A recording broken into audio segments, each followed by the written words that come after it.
Welcome to the Haunting of the Paranormally Possessed. Today I review Insidious Chapter 2. It'll take what you love most.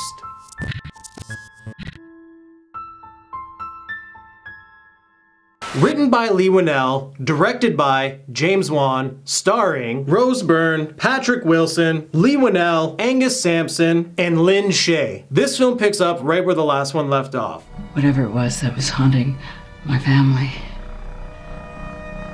it's not done with us. After Dalton was saved from the further, there's an investigation going on for Elise's murder. The detectives feel that Josh has murdered Elise, and for him to be proven innocent, it's up to Renee, Specs, and Tucker to figure out the truth of Josh's past while dealing with more entities from the further. This film is great because as a sequel, you're getting that closure from the ending of the first one. This gives you all the answers you're looking for from the first one. On top of that, the story throws in a really good twist that a lot of people probably didn't see coming. I always love it when they tie two films in together to make it all make sense. On top of that, we have amazing cinematography yet again.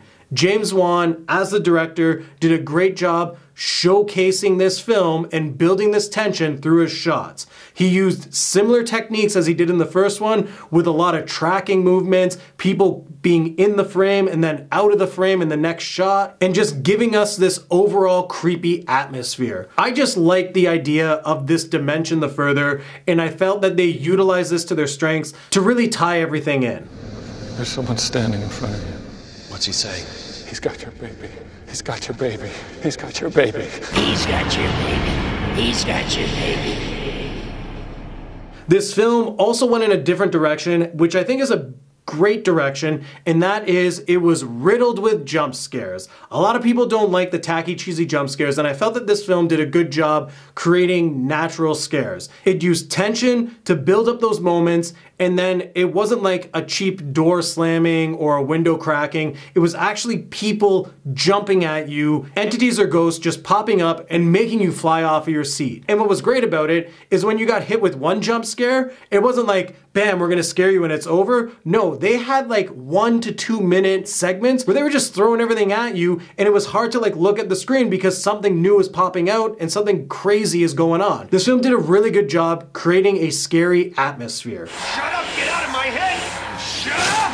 Get out of here! Get out of my head! I also felt that Patrick Wilson did an amazing job portraying Josh. Just through his facial reactions and how he's delivering his lines, he does a great job executing all of his emotions. He's intense, he's creepy, and you also feel sorry for him at times. In this film, it was more focused on Josh's character and building the story around him. As a matter of fact, there's a showdown between him and Carl near the end of the film, and the whole way that that's shot was brilliant. This is also the first time that we get to see Tucker and Specs on their own. I really enjoy these two as characters. I think they're overly entertaining.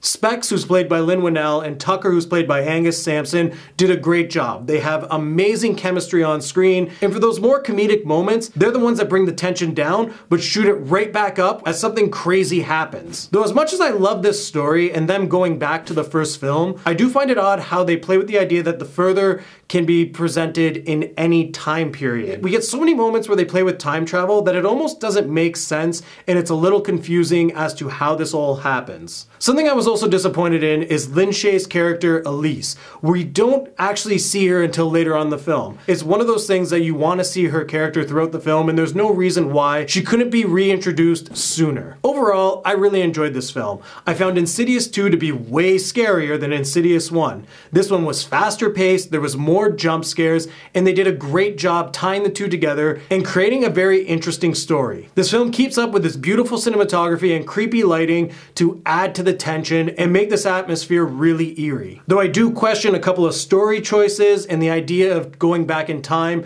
does make it confusing, it's still an enjoyable film to watch, and I highly recommend it. So with that being said, I'm gonna give this film 4 extreme versions of rock, paper, scissors out of 5. Hunt a ninja bear. As always, thank you for watching. Like the video and comment below if you've seen it. If you haven't, I'm gonna put a link in the description for you to check it out. And if this is your first time here, make sure to subscribe to the channel to stay updated with everything we're doing here on Bloodbath and Beyond.